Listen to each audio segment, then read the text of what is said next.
रहती थी जिसका नाम आमना था। वो खुश मजाज, मोहब्बत करने वाली और हमेशा दूसरों की मदद के लिए तैयार रहती थी। एक रोशन दोपहर स्कूल खत्म करने के बाद आमना घर जा रही थी और उसका बुरा बहुत भारी था। वो थक चुकी थी, मगर उसके दिमाग में आज के सबक और दोस्तों के साथ खेले गए खेलों की खुशगवार यादें। जब वह सड़क पर चल रही थी तो अचानक उसकी नजर एक छोटे से बली के बच्चे पर पड़ी जो सड़क के किनारे बैठा हुआ था। वो गमगीन, अकेला और गमजदा नजर आ रहा था। आमना का दिल दुख से भर गया और वो उसे वहाँ अकेला नहीं छोड़ सकती थी। क्या तुम ठीक हो छोटे बली के बच्चे? आमना ने नरमी से पूछा और उसके करीब बैठ गई। बली का बच्चा मियाऊं करके उसकी तरफ देखने लगा।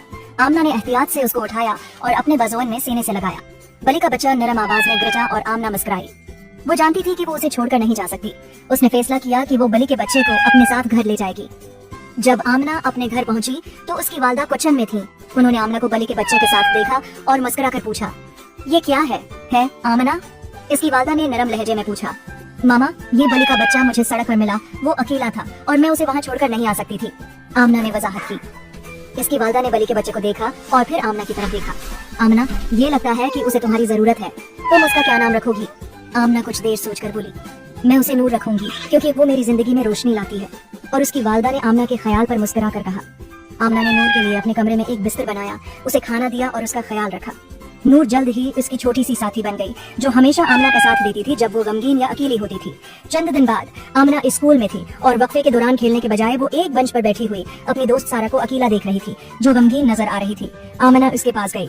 सारा, तुम यहाँ अकेली क्यों बैठी हो? आमना ने फिक्रमंदी से पूछा। परेशान मत हो सारा, आमना खुश होकर बोली।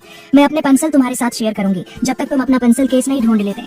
तुम अकेली नहीं हो। सारा का चेहरा चमक उठा और उसने मुस्कुरा कर कहा, शुक्रिया है आमना, तुम बहुत मेहरबान दोस्त हो।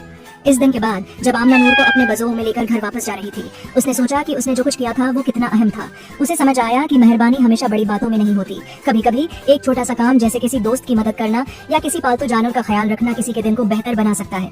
आमना को खुशी हुई कि उसने सारा की मदद की जैसे उसने नूर की मदद की थी। जब आमना घर पहुंची तो उसने नूर को गले से लगाकर कहा, शुक्रिया नूर, तुमने मुझे मेहरबानी की ताकत सिखाई।